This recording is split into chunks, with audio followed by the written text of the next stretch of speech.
Hi friends, my name is Baji. Welcome to our channel. In today's video, we will cover the operators of the Groovy programming language. First, we will talk about different arithmetic operators. All the arithmetic operators have been categorized into three groups like binary, unary, assignment operators. So we will go through all these operators with some examples, and then we will move on to relational operators. Again, we will see all the different relational operators with some examples. After that, we will talk about the different available logical operators in Groovy. Finally, we will end this video by discussing the grouping operator. Just to let you know that Groovy supports 8 different types of operators. In this video, I'm not going through all those different 8 types because our focus in this series is mostly on performance testing. So we will be discussing the operators that are really required for performance testing. Don't worry, I will be sharing the documentation link in the description which explains all those different 8 types of operators. If you are really interested, please go through the documentation and do some practice. Okay. If you are watching this performance testing must-have skills series for the first time, please watch the previous videos of the series first and then continue this video. You can find the series playlist link in the description. So without any further delay, let's get started. To practice all these operators examples, we need to have either an IDE, integrated development environment like Visual Studio Code, or Groovy console. In our previous video, we have used Visual Studio Code as an IDE and did all practice. So we will continue to do the same in this video as well. So let's open the Visual Studio Code. If you are on Mac, you can open the Visual Studio Code by pressing Command Spacebar, which will open the Spotlight search, and type Visual Studio Code and click on the Visual Studio Code application. So that will open the Visual Studio Code application. To save our time, I have already created a separate file for our today's video with the name groovy-part4.groovy. So if you want to follow along, you can create a new file with the same name, or if you want to use the existing file, please feel free to do so. Just to make sure that whatever the file that you are creating, it ends with .groovy extension, because Groovy compiler will only understand the files that ends with .groovy extension. If you are on Windows, you can click on the Windows icon on the taskbar menu and then open the Visual Studio Code application. After opening the Visual Studio Code application, you open the folder that you have created in the previous video where you will be saving all your practice files. Okay. Before going through the actual topic discussion, let's try to understand a couple of basic concepts: expression and operator. So let's start with the expression. So what is an expression? Basically, it is a valid unit of code that evaluates to a value. So it is a simple piece of code. Once we execute that code, it will return a value. There are two types of expressions available in the programming languages. Those are assign a value and then evaluate a value. So let's quickly see what is an assign a value expression. So basically here we will be assigning a value to a variable. So let's say if you are declaring a variable called a and then assigning a value of 3. So this can be considered as an expression of assigning a value. So here we are just assigning number 3 to variable a. And the second type of expression is evaluate a value. Here we are not going to assign the value to a variable. We are simply evaluate an expression. So let's say if you are adding two numbers 4 plus 3, when we run the program with this expression, it will return number 7, but we are not assigning that number 7 to any variable, right? So this is another type of expression. Now let's discuss what is an operator. In computer programming, it is a character or a symbol that tells the compiler to perform some mathematical or logical manipulations on variables or values. So these operators will help us to manipulate the data and perform some kind of operations on numbers, strings, booleans, etc. In any programming language, including Groovy, there will be different types of operators. So the first type of operator that we are going to discuss in this video is arithmetic operator. In any programming language, including Groovy, it supports different types of operators. So let's discuss the first type of operators, which is arithmetic operators. Using these arithmetic operators, we can do some simple math operations like addition, subtraction, multiplication, division, etc. So in your program or in your logic, if you want to perform some mathematical operations, you should write the expression in a way that compiler can understand, right? Like for example, if I say add 3 plus 2, you can easily tell the answer as 5 because 3 plus 2 is a simple math and you know how to evaluate that 3 plus 2. But the compiler will not understand if we say add 3 and 2, right? Because it does not know what add means. So we should be using the syntax that compiler can understand. So if you want to do any basic or simple math operations, you should be using these arithmetic operators. So we have different types of arithmetic operators that supports Groovy like other programming language. So let's look at them now. So we have addition operator to add two numbers and the operator symbol is plus, and we have a subtraction operator which will subtract one number from the other and the operator symbol is minus, and to multiply two numbers we have multiplication operators which is asterisk sign, and then we have a division operator which will divide two numbers, and to do that we should be using division operator, the forward slash. And if you want to find out a remainder of a division operation, then you should be using a remainder operator which is a percentage symbol. Some other other programming languages, they call it as a modulus operator. And we do have a power operator which rise to the power. Now let's look at some examples of these operators. Let's declare two variables called num1 with some value and num2 with some value. And we will be performing all arithmetic operations on these two numbers. Okay. First we'll start with the addition operation. Here I am using println statement because I wanted to display the output. And then within the bracket, I am using string interpolation concept because I wanted to display the output in a meaningful way so that you can easily understand. If you don't want to use string interpolation, then you can simply write like this as well.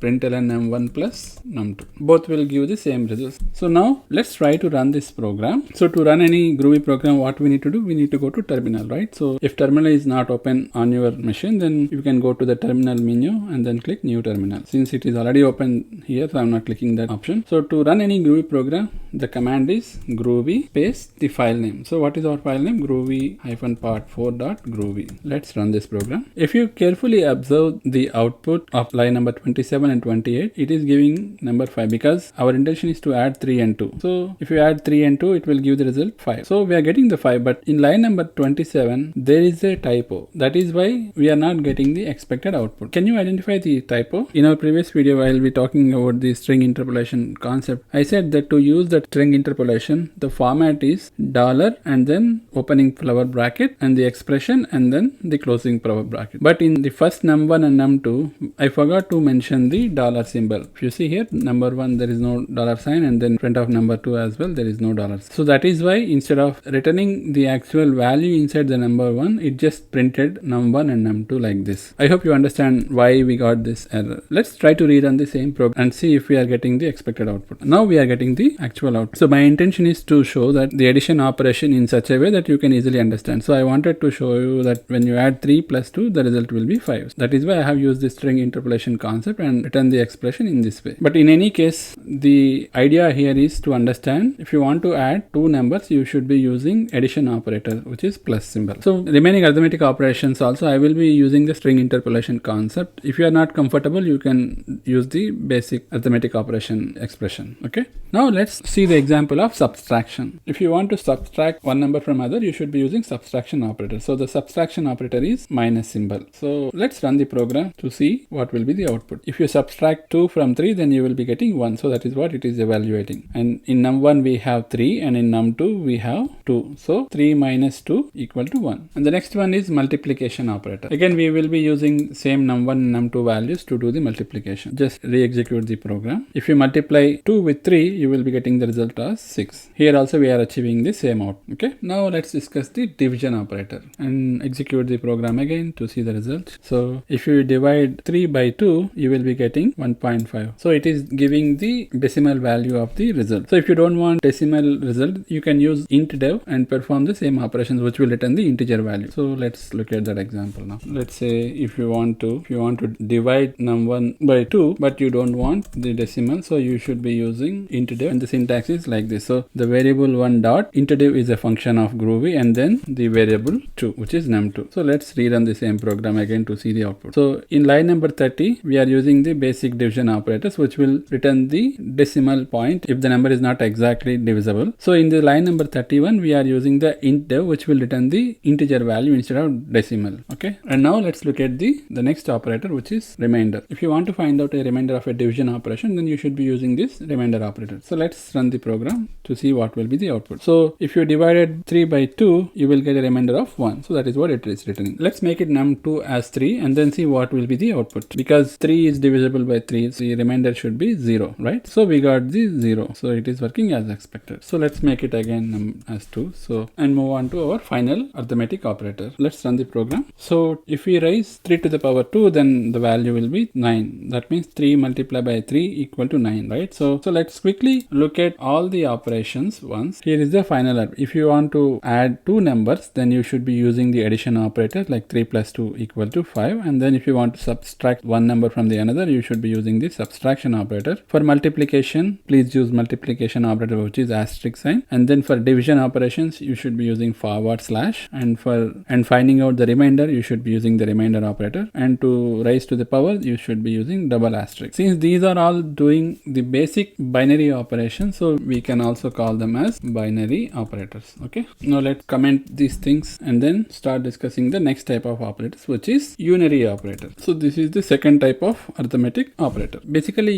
unary operators are the operators that perform operations on a single variable or single operand to produce a new value. So we have different types of unary operators available in Groovy. So we have plus operator, negation operator, which is minus, and then increment and decrement operators. So let's look at the examples of these unary operators. So the first operator is plus. Basically, the plus operators will either return a positive number, or if you are assigning that value to a variable, then it will store that positive number to that variable. For example, let's say you are trying to store positive number to a variable called a, then we will be writing the statement like this: def a equal to plus 3. So let's execute this program. So it is returning the 3. So you are just adding that plus symbol to a number, so that will be a unary plus operator. If you are adding the negative operator in front of a value and assigning it to a variable, then it will return the negation value, right? So let's read on the program again. See, we are getting minus 3. So plus and negation is just simple unary operators. We will be using them to make the value as a positive or negative. The next type of unary operator is increment, and the symbol is plus plus. We generally use the increment operators in loop, which I will be talking in the next video. In addition to that, we will be using wherever we want to add 1 to its operand. For example, if you want to increment by 1, then you can use the increment operator to do so. Okay, so let's see the example how to do that. For example, if a variable a holds 5 and you want to add 1 to a, so the way we will be doing is a equal to a plus 1, right? And if you print variable a, what will be the value? It should be 6, because we added number 1 to the existing value which is in a, that is 5. So 5 plus 1 equal to 6. So you can rewrite the same statement in much simpler way using the unary increment operators. So let's comment out this, and then let's say a plus plus. So this is the increment operators. So let's try to read on the same program. See, you will be getting 6. So when you are using increment operators, you should be, remember one important thing, that where the increment operator is being used, whether it is being used as a prefix or postfix, because we can use the increment operator in both places. We can also write the same statement like this. Let's rerun the program again. So we will be getting 6. If you are writing before the variable, then that is called a prefix operator, and if you are writing the increment operator after the variable, then it is called postfix. One main important difference between prefix and postfix is,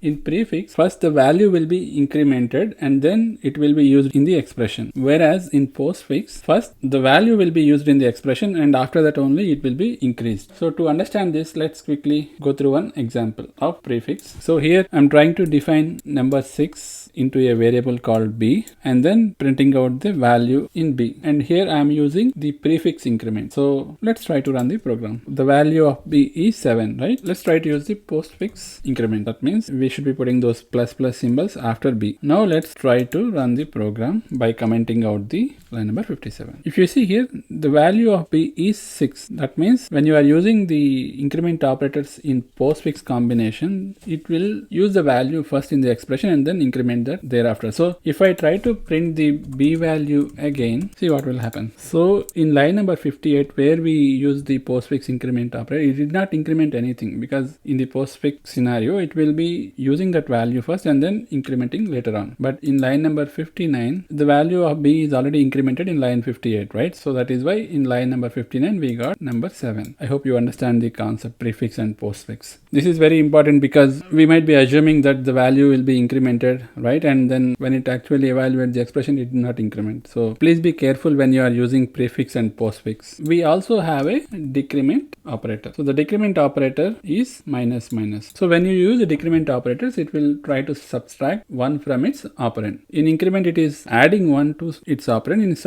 In decrement operator, it is subtracting 1 from its operand. Okay, that is the difference. Let's say we define a variable called c and storing number 7 in it, and then try to use the prefix and postfix combination to understand the concept. So first I'm trying the prefix. So let's run the program. The value of c is 6 because we are using the prefix. In prefix scenario, first it will try to subtract the value and then it will show the result. So if I use the postfix, we will be getting number 7 because in postfix scenario, the value will be used first and then the decrement will happen. Okay, so this is the decrement unary operator. I hope you understand the concept of unary operator and the different types of unary operators. So before we move on to our next arithmetic operator, let's try to understand the concept of assert. In Groovy, we have a keyword called assert, which will be used to test the expression, and it will only return the output if the expression evaluates to false. Let's say assert 3 plus 2 double equal to 5. So double equal to is a equality operator. We will talk about more during the relational operator because it is one of the relational operator. Okay, so here we are saying test if 3 plus 2 equal to 5. We know that this is very simple math, so we know 3 plus 2 is equal to 5, right? So if you run the program, we should not be getting any output because the assert is testing this expression, then the expression returns true, because if you add 3 plus 2, the result will be 5. So that is why it is not returning anything output. Let's make the result of these two numbers is going to be 4. Let's ask Groovy if this is true. So we can rerun the program again. Now we got some error. It is saying assertion failed. So that means it evaluated both expressions 3 plus 2 and 4 and then understood that these two statements are not true. So 3 plus 2 not equal to 4. So that is what it is telling. So if 3 plus 2 evaluate 5, but the right hand side we are saying 4. That means 5 equal to 4? No. So that is why it says false and then failing this program. So if you want to do this kind of tests, you can use the assert keyword. Okay. So the next type of arithmetic operator is assignment operators. So we have different types of assignment operators available in Groovy. Basically, we will use these assignment operators to assign a value to its left operand based on the value of its right operand. Groovy supports these type of different assignment operators. We will go through one by one. So first one is assignment. So in assignment operator, basically we are assigning a value to its left operand. Generally, we will use this assignment operator for assigning a value to a variable like if a equal to 7. So here we are assigning number 7 to a variable called a. The assignment operator is equal to. So when you are using equal to, that means you are assigning something to its left, whether it is a variable or any other expression. Okay. And the second type of assignment operator is addition assignment. Let's say there is a variable called a again with number 8 and you want to add 5 to a. Without assignment operator, how we will write? So we will say a equal to a plus 5, right? Let's print this statement. Let's print the value of a because we are adding 5 to the value of a. The value of a is 8. So 8 plus 5 equal to 13. So you can rewrite this statement using assignment operator as well. Like so you can say a plus equal to 5. So that means you are telling to the compiler that please use the assignment operator and add number 5 to the value of a. So let's rerun the program again. See, we got the same output. So this is called a shorthand expression. So you can use either this way or this way. I mean, Groovy is providing different operators. It's personal choice. Mostly the programmers will use the shorthand operators to make it more clear. But if you are comfortable using a equal to a plus 5, you can very well use that. Like addition assignment, we have subtraction assignment, multiplication assignment, division assignment, remainder assignment, and power assignment. So you can use any of these assignment operators to achieve the result. So let me quickly print the statements directly instead of writing separate assignment and then printing that value. So let's quickly run the program. So you got 13. Since a value is 13 and again you are minusing 5 from 13, so that is why in the second line 85 returns number 8, right? You might be wondering why it is returning 8 instead of 3, because you might be thinking a is holding 8, so it should be 8 minus 5, but that is not the truth because we already added here a plus equal to 5. That means we are adding number 5 to the existing value in a, which is 8. So that is why it is trying to subtract 5 from the new value in a, which is 13. And the same thing for line number 86 as well. I hope you understand the assignment operator concept. Let me know if anything is not clear in all these different arithmetic operators. Okay, so we have completed binary operators, unary operators, and assignment operators. So let's move on to the next topic, which is relational operators. So the first operator is equal to. So it will check two values are equal. For example, if you want to verify number 2 equal to number 3, then you can use the equality operator. Or if you have two values stored in variables like a and b and you wanted to verify if both variables hold the same value, then you can use the equal to operator. Okay, the example, we can use the assert condition here instead of println. So assert 3 equal to 3. We are asking compiler to verify if number 3 is really equal to number 3. So let's try to run the program again. It did not get any output there. So that means the number 3 is equal to number 3. And the second operator is not equal to. If you want to compare two variables values and see whether they are not equal to, then you can use the not equal to operator. Now let's declare a variable like a equal to 10 and let's declare another variable called b equal to 20. Let's say if a is equal to b or not. Let's use the not equal to operator now. Assert a not equal to b. Let's rerun the program again. We did not get any error because number 10 is not equal equal to number 20. Okay. The next operator is less than. So it will check one value is less than the other. So if you want to check if number 10 is less than 20, then you can use the less than operator. So again assert A less than B. Let's rerun the program. Here number 10 is less than 20. That is why it did not return any failure message. And the next relational operator is less than or equal to. So it will check if one value is less than or equal to. So what would be the output if we write the assert A less than or equal to B? It will be true because A is holding 10 and which is obviously less than 20, right? So let's make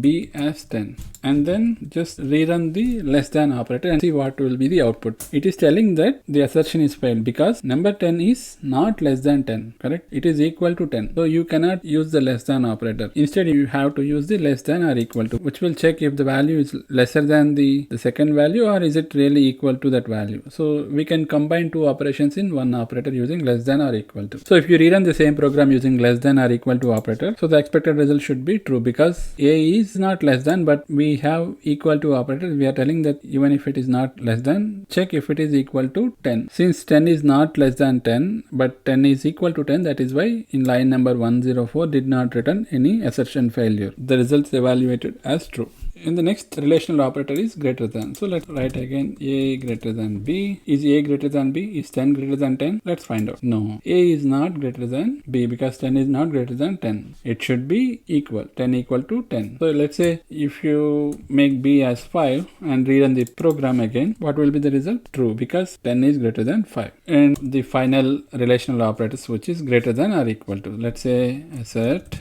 A greater than or equal to B. So what would be the result here? 10 is greater than, right? It is greater than 5. So the result should be true. It should not say any assertion failure. But if you make B as 30, for example, and then rerun the same program, it will fail because number 10 is not greater than 30 or not equal to 30. So that is why the assertion failed. I hope you understand the different relational operators. Please feel free to mention it in the comment section if my explanation is not clear. Okay. With this, we have completed the relational operators. Move on to our next topic, which is logical operators. So logical operators are used to evaluate Boolean values and return a Boolean results. In Groovy, if you want to do some complex evaluations, like you have multiple conditions and you want to evaluate those conditions and you want to make a decision based out of the result, so you can use the logical operators. So in Groovy supports 3 logical operators, which are logical AND, and the operator symbol is double ampersand. Basically, it will return true if both operands are true, otherwise false. Like if you have 2 conditions, if both conditions evaluates true, then the entire expression will be true. If any one of the condition is false, then the entire evaluation will be false. Similarly, we have a logical OR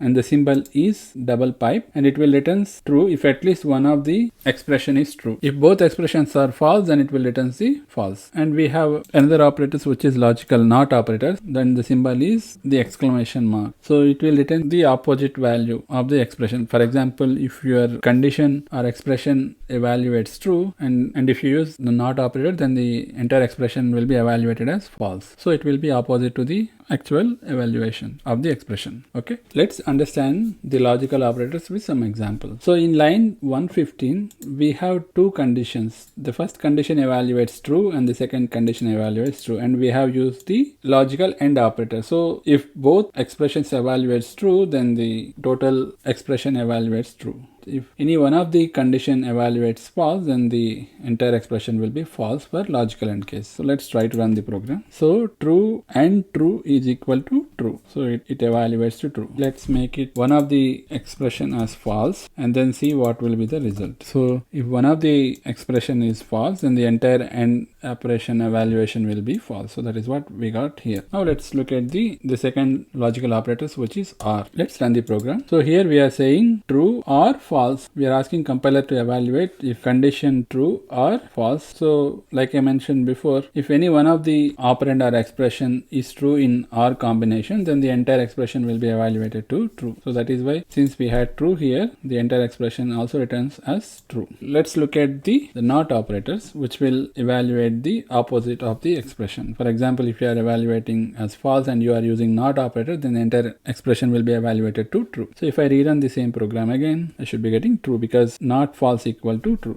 Okay, so we have a truth table which will help us to understand different permutation and combinations. So let me run that program to help you to understand the logical operator combination. Let me execute the truth table file. So let's say we have a variable or expression or condition called A, and then we have another condition called B. So if A condition evaluates to false and B condition evaluates to false, and if you are using the AND operator, the entire condition evaluates to false, right? If both conditions evaluates to false, it will be false, or if one of the condition evaluates to false, then the entire AND condition will be evaluated to false. Only both conditions are true, then the AND operator evaluates to true. So that is what here. So false equal to false and true false. So we have true, but we also have false. So if one of the condition is false, the entire AND expression will be evaluated to false. So false true equal to false, true equal to true.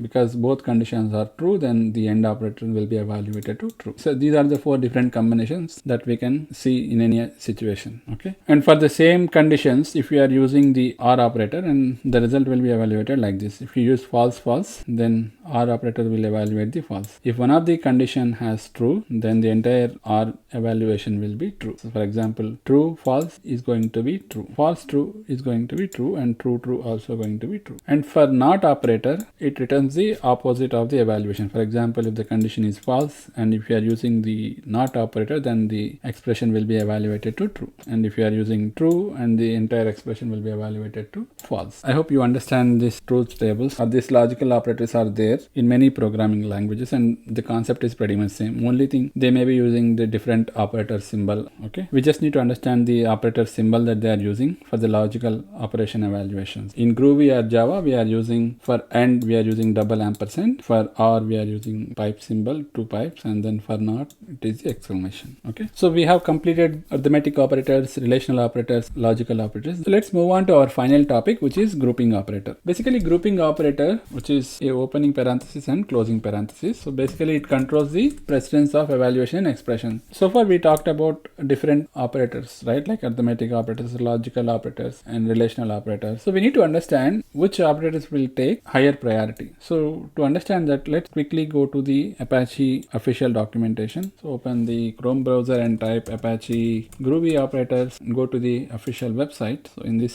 section, number 9 is talking about the operator precedence. So let's go there. So here they have given a table where they have listed out different operators and mentioning their levels. So level 1 is a top priority. If you are using any operators in level 1, that will take the highest precedence, and the operator that is mentioned in level 2 takes the second precedence, and the operators mentioned in level 3 will take the next precedence, and so on. So we did not talk about all these operators, right? This is the grouping operators, which is in level 1, which takes the highest precedence, and then we talked about the power operators, which takes next highest precedence, and then we talk about the unary operators, which is increment, decrement, unary plus and minus, that takes the level 3 precedence, and then we have binary arithmetic operators like multiplication, division, and remainder operator that takes number 4th position, and then we have addition and subtraction, which takes the number 5, and there are other operators also that we talked about, like relational operators, double equal to, not equal to, and then we talked about the logical operators. So you can go through this page to understand the precedence, or when you are not very sure what the precedent is, you can quickly refer this page and understand their precedence. Okay, let's quickly go through some examples to understand this grouping operators clearly. Let's say we have three different variables holding some values. Let's write a simple expression using these three variables. Let's say a plus b multiplied by c. So based on the operator's precedence, the multiplication takes the highest precedence. So that means first, whenever we run this program, Groovy will try to evaluate this operation, and the result will be evaluated with this operation. So for example, let's say what is the value of a? 1 plus b is 2 and multiply by c is 3. So when compiler evaluate this expression, first it will evaluate this combination, which is 2 multiplied by 3, that is 6. So 1 plus 6. So that means it executes executed this operation and then return the results. So 2 multiplied by 3 equal to 6. In the next evaluation, it will add these two variables. So 1 plus 6 equal to 7. If we run the program, we should expect the result as 7. So let's run the program. So it returns the value as 7, right? So grouping operators controls the precedence. So if you rewrite the same expression using grouping operator, let's say you are using parentheses for this expression. So what will happen? Let's try to run the program. Since the multiplication operation has the highest precedence, it did not make any difference because the grouping parentheses take the highest priority and then after that multiplication. So in this case also, first it evaluates these two variables and then the result will be added to this variable, which is 7. So that is why we got the 7. But if you rewrite this statement like this, so what will happen now? Now grouping operators take the highest precedence. So that means when the compiler sees this expression, first it try to evaluate this combination. So that means